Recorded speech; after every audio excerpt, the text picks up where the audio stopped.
Anda kembali di Metro Pagi Prime Time, pemirsa. Menjelang putusan MK terkait perselisihan pemilu, banyak pihak yang mengajukan diri sebagai amicus curiae, dan tentunya ini adalah langkah maju kedewasaan berpolitik dan juga patut diapresiasi dibandingkan dengan menggelar aksi turun ke jalan yang berpotensi menjadi kerusuhan. Ya, banyaknya pengajuan amicus curiae juga menjadi bukti besarnya atensi masyarakat terhadap sidang perselisihan pemilu.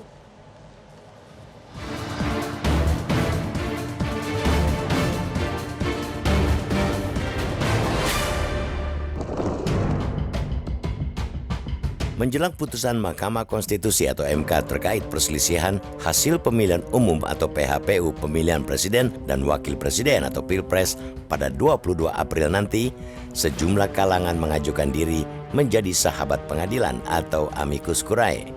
Dimulai oleh Ketua Umum DPP PDIP Megawati Soekarno Putri.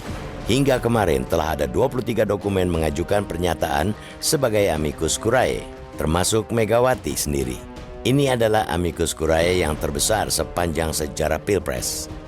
Dokumen pengajuan masih bisa bertambah, mengingat pihak yang mengajukan surat sebagai amicus curiae masih terus berdatangan.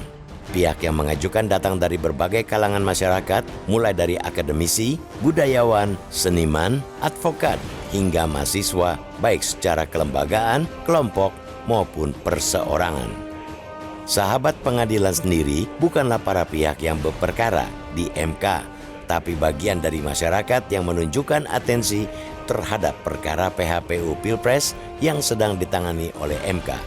Atas pertimbangan tersebut, MK tidak melarang sahabat pengadilan menyerahkan aspirasinya meski yang akan dipertimbangkan ialah amicus curiae yang diterima MK hingga 16 April pukul 16.00 waktu Indonesia Barat. Banyaknya pengajuan menjadi amicus curiae menunjukkan besarnya atensi masyarakat terhadap perkara PHPU ini. Ini bukan tanpa pemantik. Semua itu tidak terlepas dari masifnya dugaan kecurangan selama pemilu berlangsung. Seperti yang dinyatakan Megawati, Pilpres 2024 merupakan puncak kecurangan terstruktur, sistematis, dan masif atau TSM. Ini juga yang menjadi salah satu pendorong Megawati untuk mengajukan sebagai amicus curiae. Belum lagi pelanggaran etika di MK dalam kasus yang meloloskan Gibran Rakabuming Raka sebagai cawapres yang melibatkan Ketua MK Anwar Usman.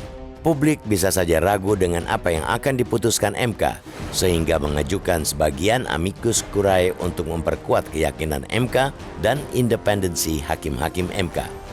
Apapun latar belakang dan motivasi yang mendorong para pihak tersebut mengajukan diri sebagai amicus curiae itu, langkah tersebut patut diapresiasi. Ini menunjukkan keseriusan mereka untuk memantau perkara yang tengah berlangsung di MK.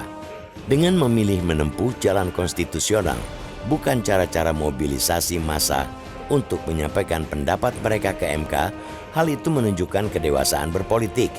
Memilih jalan konstitusional semacam itu, selain menunjukkan keadaban hukum dan demokrasi, juga mengurangi residu politik akibat perpecahan yang bisa ditimbulkan oleh aksi mobilisasi.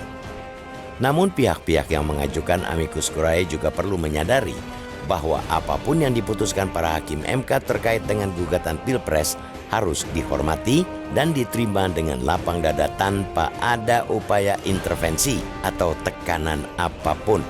Putusan apapun, suka tidak suka, manis atau pahit, ialah putusan yang mesti diterima.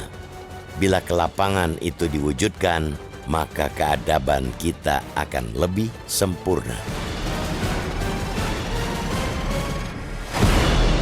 Jelajahi cara baru mendapatkan informasi. Download Metro TV Extend sekarang.